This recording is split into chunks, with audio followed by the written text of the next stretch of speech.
Ada yang membuat saya terkagum-kagum dengan dua negara di dunia ini yang sangat serius mempelajari tentang kebahagiaan. Nomor satu, negara Dubai, dan nomor dua, negara Bhutan. Di Dubai ada Minister of Happiness. Di Dubai ada Gross National Happiness Department. Keduanya belajar dengan serius ke Finlandia. Sekali lagi, mereka belajar ke negara Finlandia. Itulah yang membuat kita kalau ke Dubai atau ke Bhutan akan merasakan kebahagiaan penduduk mereka. Saya buktikan dengan Dubai. Beberapa kali saya ke Dubai. Tinggal di sana dalam bilangan mingguan. Saya betah abis. Happy aja bawaannya. Saya mendadak menjadi terobsesi mempelajari lebih jauh tentang happiness dan produktivitas. Ini semua setelah saya pulang dari Finland dan saya pulang dari Dubai. Saya teringat sebuah survei psikologi yang dilakukan oleh Narapati, perusahaannya Mas Kirli, dalam setiap kunjungan di berbagai perusahaan di Jabotabek. Terhadap lebih dari 100 perusahaan yang dia survei. Ada lembaga pemerintahan, ada BUMN, ada perusahaan swasta. Ini dilakukan beberapa tahun yang lalu. Dan apa yang disurveinya? Yaitu yang disurvei adalah apa hubungan dengan naik gaji dengan produktivitas. Apa hubungan naik pangkat dengan produktivitas. Dan beberapa unsur yang membuat produktivitas seseorang naik.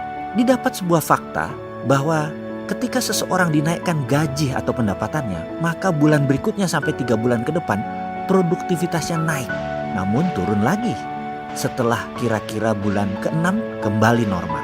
Ada yang lebih baik tingkat produktivitasnya, yaitu ketika seseorang pangkatnya dinaikkan. Ketika naik pangkat, maka sampai 6 bulan produktivitasnya naik. Kalaupun turun, baru di bulan ke-9 baru dia normal lagi. Jadi, kenaikan pangkat dalam posisi manajemen mempengaruhi produktivitas lebih lama dibandingkan naiknya gaji. Namun, ada lagi yang lebih tinggi dari naik pangkat, yaitu bahkan lebih sustain, lebih lama dan lebih panjang, yaitu ketika happiness faktor tempat kerjanya tinggi, ternyata produktivitasnya tinggi terus dan jarang turun. Ada 2 perusahaan di Indonesia yang memenuhi kriteria ini. Satu perusahaan TBK, namun saya tidak sebutkan karena nanti dikatakan saya promosi mereka lagi.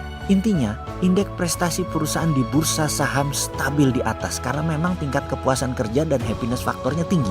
Dan dalam happiness faktor tinggi tadi tidak ada hubungannya dengan tingginya pangkat seseorang dan cepatnya naik gaji seseorang. Karena faktor kepuasan itu bukan masalah materi. Ada 5 unsur yang membuat happiness seseorang itu tinggi.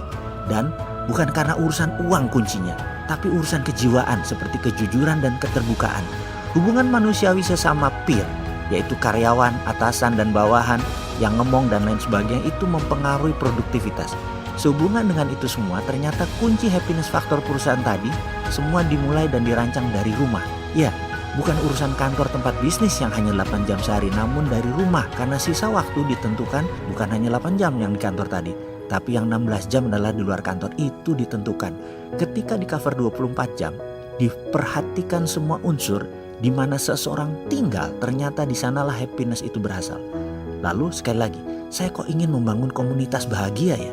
Komunitas bahagia yang berbasis kejujuran. Saya yakin kemakmuran tercipta dengan kebahagiaan. Karena menurut saya bukan kemakmuran sumber kebahagiaan, tapi kebahagiaanlah sumber kemakmuran.